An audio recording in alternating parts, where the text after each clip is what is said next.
Honour. I've been greatly honoured.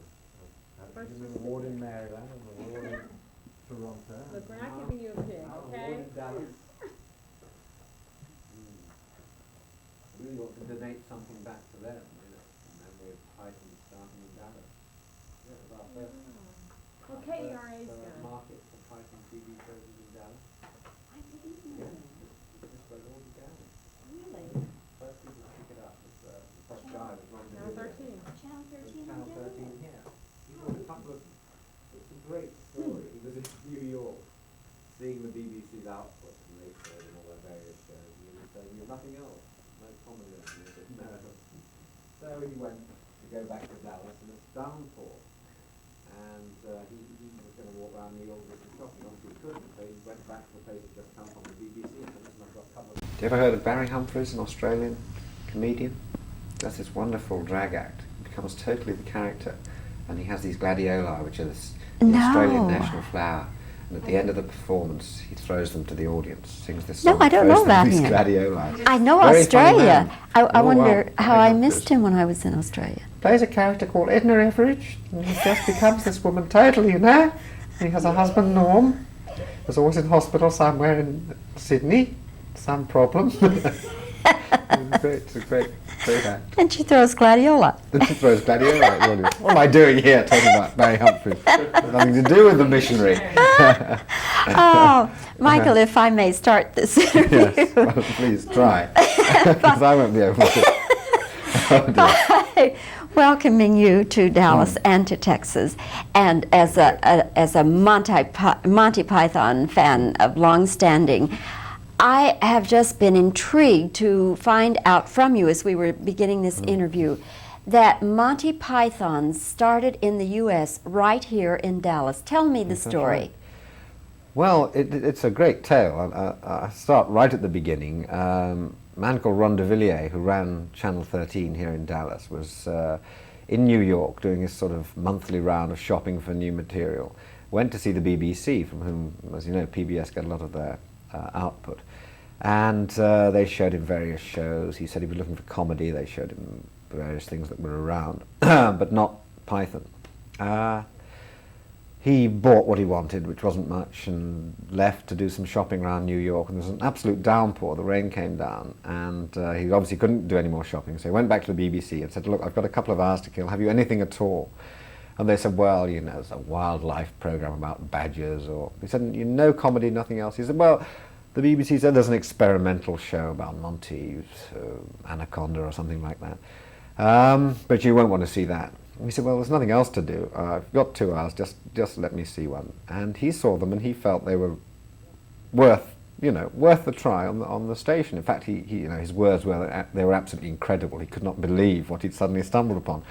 So he got as many as the BBC had in the building, which was 2, took them back to Dallas, ran them, and received such that they were so popular straight away that he rang the BBC up and said, "Look, I have these 2 programs on Monty Python's Flying Circus. Can you send me as many as you have?" And there's a lot of looking around, and they said, "Well, that's all we have, just 2." He said, "Well, they're part of a series, aren't they?" And the BBC got rather irritated. All right. He went back down to the vaults, opened all the doors, clang, blew the dust off the tapes, and eventually came back and said, "Yes, they are, you're right, we have 13. And we practically give them to you." So for almost nothing, he got these 13 shows, ran them as a telethon through the night in Dallas, and received the biggest viewing figures that Channel 13 have ever had here. And then New York began to notice, and Philadelphia began to notice, and all these other sort of so-called hip places found out what was going on in Dallas and began to ring the BBC. But it was Ron DeVilliers in Dallas who sort of put us on the map in the States. Is it safe then to assume, Michael, that had Ron not discovered them in a sense, that we would never have seen them in the U.S.? Well, certainly. I mean, maybe someone else might have done, but we'd made those shows 3 years before Ron DeVilliers put them on here, and we'd given up all hope of them ever being shown in the States.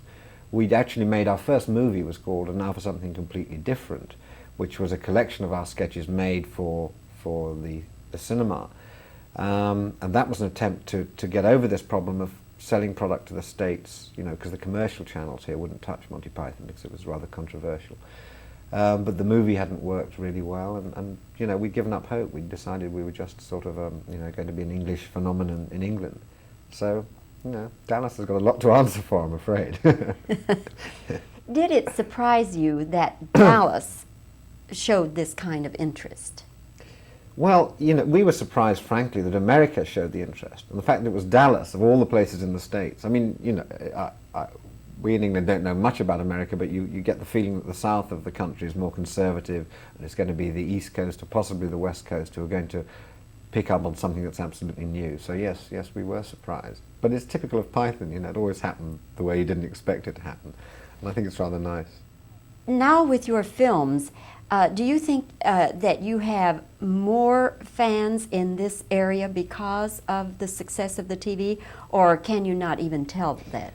Well, the success of the TV showed that there were fans for Python throughout the States. They didn't just exist in New York or Los Angeles. And that, again, is something which a lot of people would have told us didn't happen. You know, they said, well, you might just get the main cities on East and West, and that's all. The success of Python in Dallas has shown that people all over the States like what we do. And the movies have done as well down here as they've done anywhere else in the States. So obviously, you know, it is, we know from the success of those early TV shows that it's a good market. Let's talk now about, specifically about The Missionary. What is the spoof here? The Missionary.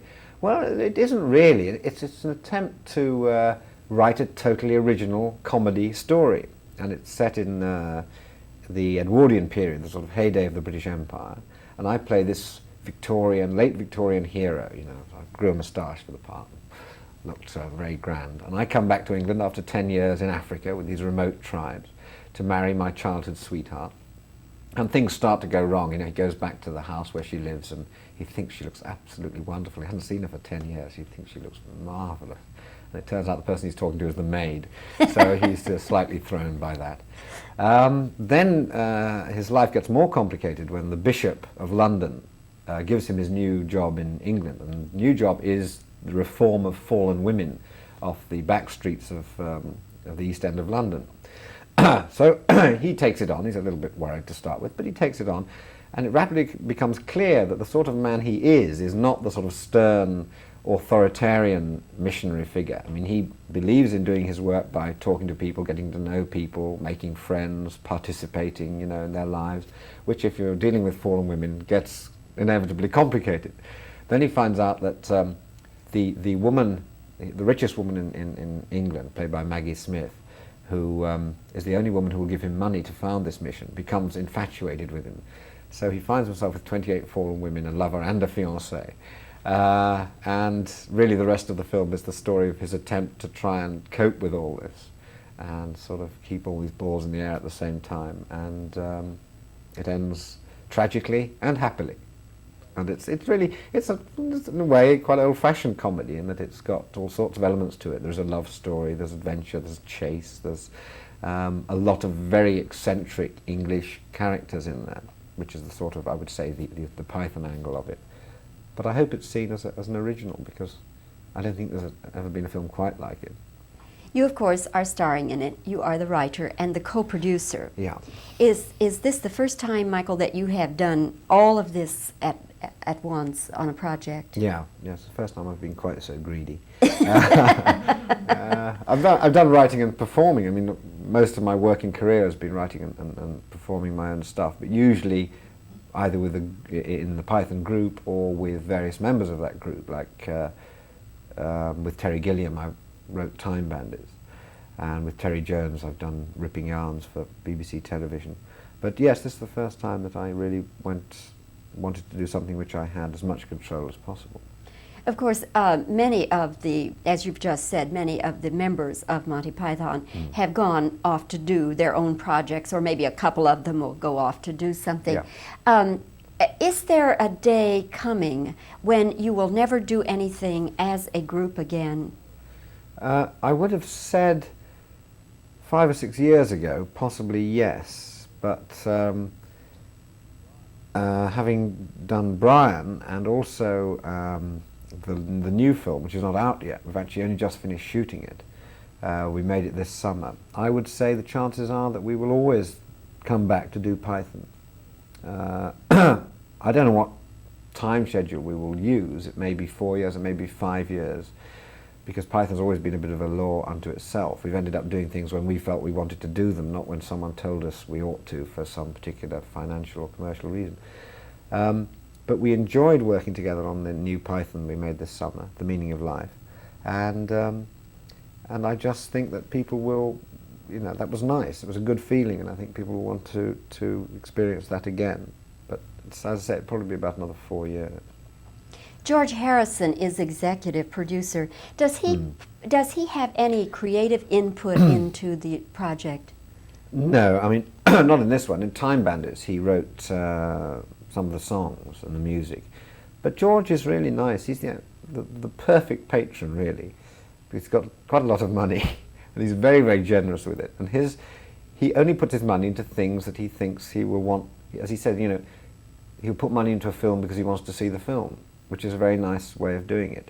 He's not particularly concerned with how much it might return at the box office. Obviously, he wants to make some money back on it, but he just wants to see it made, and he doesn't interfere. He comes and visits the set every now and then, but basically he just lets you get on with it, which is excellent, wonderful working relationship. But also, it means that one has to return this trust, and it makes me work even harder to make the movie work. I mean, because he's generous, I wouldn't want to ever take advantage of it and just churn out something that I didn't really care about. So in a sense, I have to do my part of the bargain, is to return the best possible movie. And he's seen The Missionary and likes it very much. So I mean, I feel, well, that's all right. What about television now? How much television, if any, are you people doing as Monty Python? None. We haven't done Python on television altogether since 1972. Not even Would you specials in England or anything like that? No. We did 2 specials in Germany in about 1973, 74, which was a bizarre experience. German television asked if we would go over and do 2 specials. We could write the script in England, but we would do it in Germany. And we did that, and we wrote the script and went over to Germany. And the day before we were due to start filming in the Bavarian mountains, we discovered that there was not going to be any English script at all. We were expected to do it in German. And I think the lines had got crossed and they thought that we could speak German, which was fairly disastrous. Because I was the one who had to do the first thing, and I had to be an Australian. So I had this big Australian hat with corks hanging off it, saying something rather rude about Albrecht Dürer. And it was just one of the most bizarre experiences of my life, to be up on this mountainside in Bavaria, beautiful countryside, with a German holding up the words in German on a big board, and this absolutely bemused crew hearing me do an Australian accent in German. I mean, I think they thought, whatever happened? And was it? These are the people who won the war. Was it ever shown? Were they? Yes, it was shown. Yeah, and not to very many people, I don't think. We did actually, 1 or 2 of the things that we did there were on. We put them on screen and show them on back projection in our stage show, which was made into a movie called Monty Python Live at the Hollywood Bowl. So 1 or 2 of the things we did there we're very proud of. There was a wonderful sequence called the Silly Olympics, which just had races like the 100 meters breaststroke for non-swimmers, and you see us all on the boards, and then the gun goes, in they go, and just nothing happens. And they say, well, we'll be coming back to the stadium as soon as they fish the bodies out. That was that one. And there was 100 meters for people with no sense of direction. So all these runners on the barrier, the gun goes, and they're just all off all over the place. The hurdles, 110 meters hurdles for people who think they're chickens. That was quite silly. So some of the things we did there were very, very extraordinary. In fact, one very strange experience, we did a sketch which was supposed to be a restaurant sketch. Waiters welcoming 2 very gullible American tourists to this German restaurant and absolutely giving them all the sort of full German bit, hello, good evening, welcome to Bavaria, we're sitting you down, have a wonderful time. And these people thinking it was all really genuine and wonderful. And Eric and I were playing the waiters, and we were all dressed up in traditional German waiters' outfits, and we were told that we had secured the the location was the oldest restaurant in Munich, a very famous restaurant where all the Munichers went, and we were very, very lucky to get it. Well, I presumed that we'd be at this restaurant and they would have closed it for the day, for the filming, but oh no, it was full of Germans. And here were Eric and I coming down the stairs, this place full of Germans, all having on their 17th beer around about 8:30 in the morning, watching these waiters sending up their countrymen. And I've never felt quite so frightened in my life. Some of these bleary eyes looking at you, hello, welcome, welcome, you come down. And it was a day which ended quite, I think Graham Chapman fell out of the window at the end of the day. I don't think they'll ever let us back at that restaurant anyway. But we had more good adventures off camera, I think, in those German shows than we ever did on camera. That had to be the most hilarious experience ever. Well, I learnt useful bits of German, you see. Really, bits you would never learn unless you'd learnt German while doing Python filming. Such as? Ich kann mit einem Eierlöffel Fledermäuse töten. And? Which means, for those of you who don't speak German too well, I can kill bats with an egg spoon. And it's very useful when you're going through customs, you have problems with immigration in Germany. You just say, ich kann mit einem Eierlöffel Fledermäuse töten. I say, oh. Off you go, please. Very good, you can get away with anything if you can say that. What else did I learn? Ich bin Katharina die Große. That means I am Catherine the Great. That's another winner. Be careful where you use that.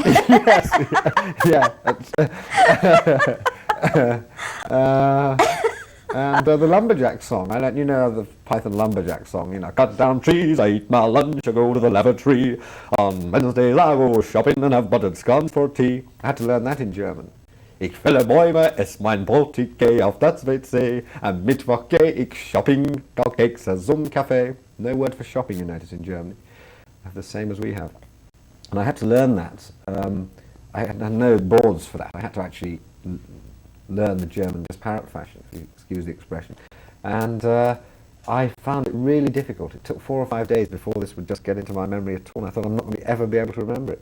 And we were staying in this lovely hotel near the castle of Neuschwanstein, which is a beautiful fairy tale castle, very popular with tourists. And I used to walk through the woods there trying to remember this song, so they would occasionally see this mad Englishman going, Ich fälle Bäume, ess mein Brot, ich gehe auf das WC.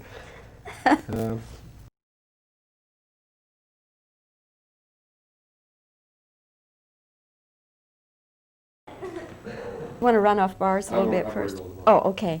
All right, let me just continue then. Oh dear. Okay.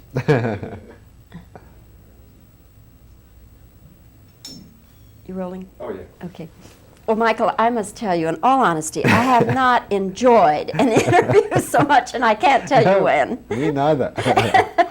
You're absolutely delightful. I expected you to be delightful. You even exceeded my expectations. Oh, well. So I hope now that Missionary is a huge success for you, and that you'll make another movie and we'll have another chance to talk. Lovely, thank you. Well, it's been very nice. I think it must be something about being in Dallas which makes the difference. Something in the air. Anyway, very nice. Thanks a lot. Thank you. You know, Columbia picking it up for the States, which was very nice. And because I thought it would probably be difficult to sell, because English product tends to be very British product. But it did very well in this country. Yes, well, suddenly now, you know, since Chariots of Fire, people are beginning to sort of think about British humour a bit more. Well, not Chariots of Fire, it's humour, British movies a bit more. But the... Maggie is wonderful. She Yeah. really is nice, and I've never worked with anyone like that before. And someone Trevor? who's so skillful. Yes, Trevor's great. Yes. Yeah. He's a Python fan, it turned out. Yeah. He was lovely. He wanted to all the I time. know, and by the that's end it where gets- the pounds yeah, come. exactly. Tell me when. Okay. All right. Do you believe then, had it not been that, let me start again. Do you believe that had Monty Python not been discovered for Dallas PBS, that it might never have caught on in the U.S.?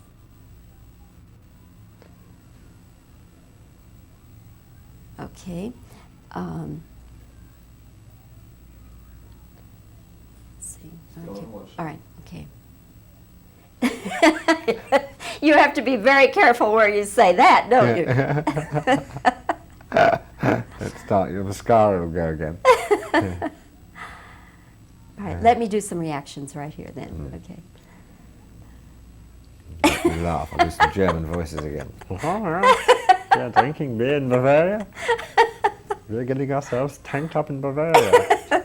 And now, gentlemen, the wheelbarrow. Hup. Okay. Thank you, Now Hannah. some more.